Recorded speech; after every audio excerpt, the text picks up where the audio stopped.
You are watching a master at work. These pastors gotta be stopped. This is just another case of a pastor taking his role to a whole nother level. This is another case of a pastor saying, you know what? I ain't gonna really help the people. I'ma just take. For those of you who haven't seen this, Pastor Whitehead was arrested for essentially scamming, right?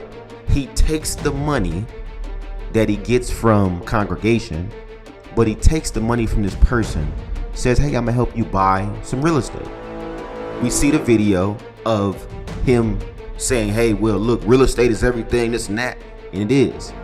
But he takes the money and he pockets the money. You know what I'm saying? And then, not just pockets the money and thinks he gonna get away with it, gets robbed on stage. How your church get robbed on stage while you on stage? So that just goes to show that a lot of these pastors be really trying to get over on people. So he gets convicted to 9 years. 9 years.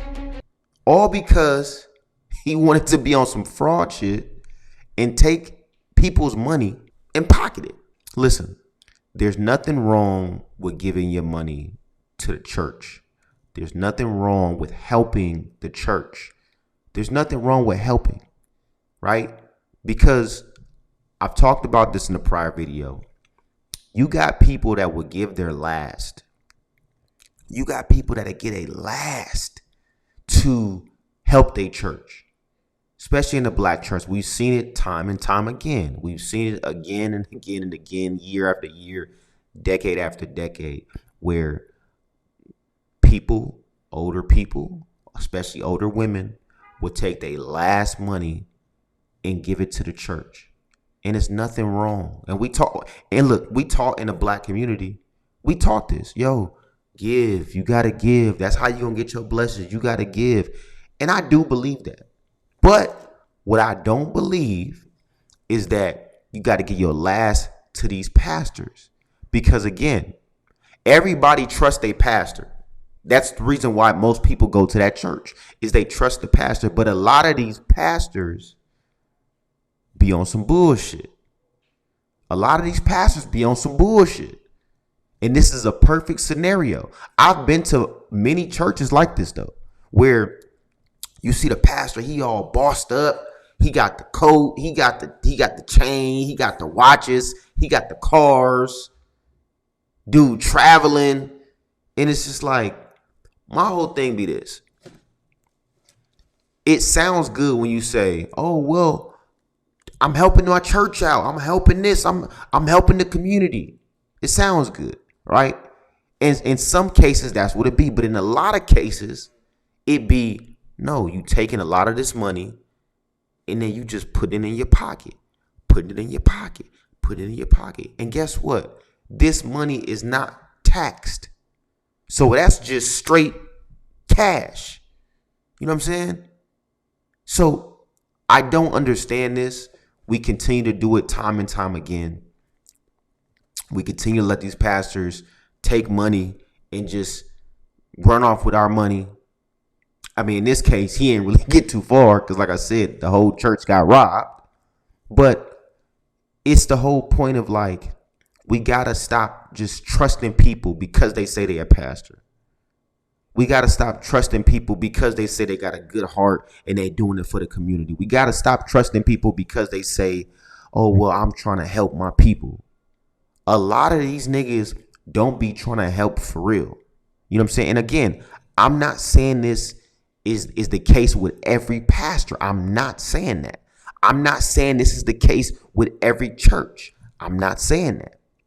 I'm saying a lot of these churches and a lot of these pastors be on straight bullshit. And y'all know who y'all are.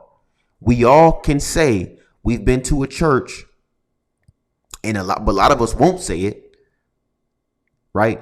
But most of us been to a church where you looking at the pastor and you like, why this nigga got a Bentley? And he up here asking for money every week. Knowing damn well Sister Patterson don't got the money. Knowing damn well Sister Johnson don't got no money. And her water just got cut off. Knowing damn well.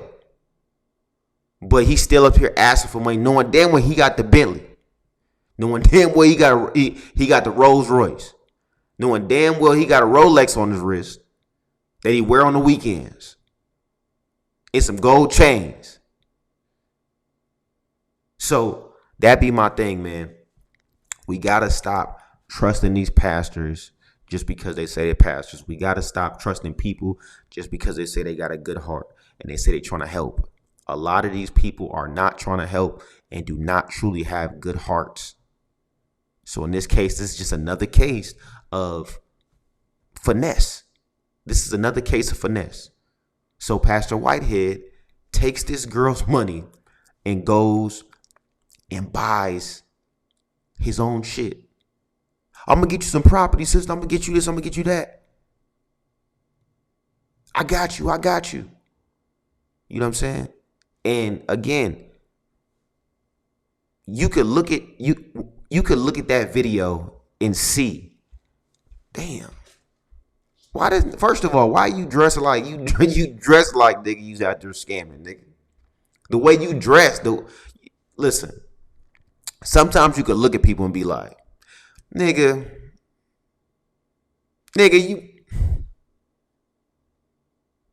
you ever looked at them pastors and be like, something don't seem right about you.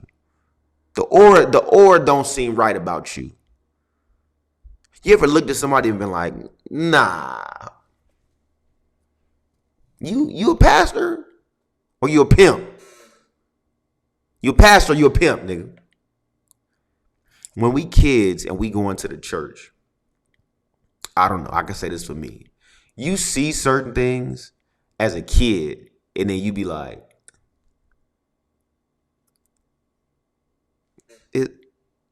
Is they fucking,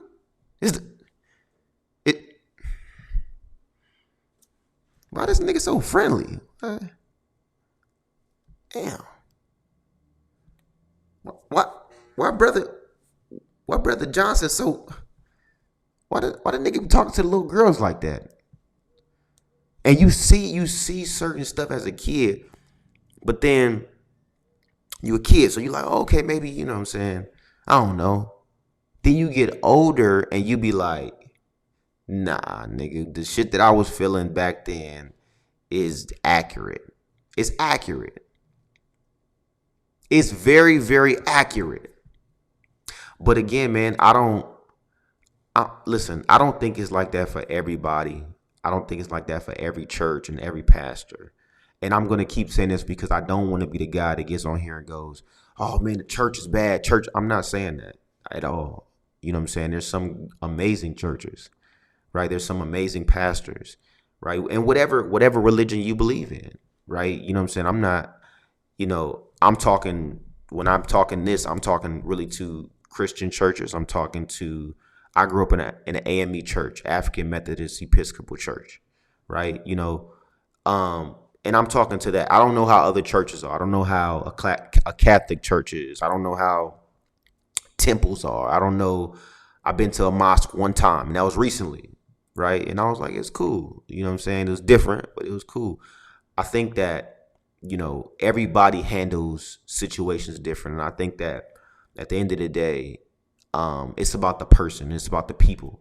The people in the church, the synagogue, the mosque, those are the people that, it's either you're a good person or you're not. It's either you're a helper or you're not. It's either you're a person that holds down their community or you don't, right? Everybody's not out to scam people. So I'm not trying to get on here and say that. I'm simply just saying that there are pastors like Pastor Whitehead. It's a lot of them. And it's a lot of them in our community, the black community, that do this to each other. You know what I'm saying? Where they're not looking to really help. They're saying, okay, I'm gonna get up here and I'm gonna give this word, and I know these people are down, and it's a whole plot, and it's a whole plan. I know these people need this, and they conjure stuff in their head and say, well, I'm really helping, I'm really putting them on, so they should give. No difference from when the guy, I did the video before where the guy got up there, the preacher got up there, and he was like, man, y'all not leaving until y'all give X amount of dollars. Y'all not leaving. It's people that really think like that. And they'll mask it as, oh, well, you're just giving a little bit to help. But that's how they get their money, right? And again, I get it. You're taking some of the money and you're saying, hey, I'm going to put some of this money in this church. I get it. But you're taking a lot of this money and putting it straight in your pocket. And I always say, listen, have your own business. If you're going to charge people for something, right, don't charge them for the word. Just offer a service. Just offer a service where you can really help them. That's my thing. Don't go and be like, oh, it's free. Just give what you can. Give what you can. And then, God gonna bless you. And then when they don't, and then when they give what they can, $1 or whatever, $2 or whatever it may be, you looking at them funny. We all been in churches like that. You know what I'm saying? Where it's like, yo, you saying give what I can, but then when I give what I can, you looking at me funny. And you making people feel guilty because they giving what they can, but then what they can give is not enough for you. You know what I'm saying? So again, man, we gotta stop, man. We gotta stop doing this to our people, man. But again, I wanted to do this video because I feel like this is a lot of pastors, man. Y'all gotta stop. Y'all gotta stop this shit. This shit weird. This shit goofy. You gotta stop. You know what I'm saying? You killing the community. You're not helping your people. You killing them. You know what I'm saying? So listen, man, I hope that y'all can see this and take from this and learn from this, you know what I'm saying, and learn how to fix it moving forward. You know what I'm saying? Pastors want to make money. Look, offer services that's going to help your people out, whatever that looks like. You don't got to be, oh, I'm not charging, and then you really charging because you looking for that money in that plate. You know what I'm saying? Just offer an actual service, you know what I'm saying, outside of the church, and then make your money that way. At least it's more straight up, and then you actually helping people and deliver on the service. Don't just offer a service and not deliver, but deliver on the actual service to where you can really help your people get in position, as opposed to saying, all right, well, I'm just going to take. I'm going to give you a little bit of word. Then I'm going to take. Give you a little bit of word. Because, we all know that people, not everybody, but a lot of people in the church be already down. They hurt. That's why they're going to church like that. You know what I'm saying? Not everybody. I'm not saying this for everybody. Let's be clear. I'm not saying it's for everybody. I'm saying a lot of people that go to church all the time, that be heavy in religion, is because they're super hurt. They've been through something traumatic. And they're like, yo, I need this. You know what I'm saying? And there's pastors that take advantage of that. You know what I'm saying? So we gotta those people, we gotta start pointing them out, and we gotta get them up out of here. You know what I'm saying? So again, man, as always, I appreciate the love. I appreciate the support. Make sure you like, make sure you share, make sure you subscribe. And again, I want to know y'all opinions as always, man. I want to know y'all opinion. Let me know if I'm alone in this. You know what I'm saying? I'm just speaking on it because I see it. But let me know if I'm alone in this. You know what I mean? Have y'all ran into pastors like this? How do y'all feel about it? What do y'all feel is a great way to not go through this? You know what I'm saying? To be able to, find ways around this to where you don't run into people like this. Let me know in the comments, man. I appreciate the love. I'll catch you on the next one.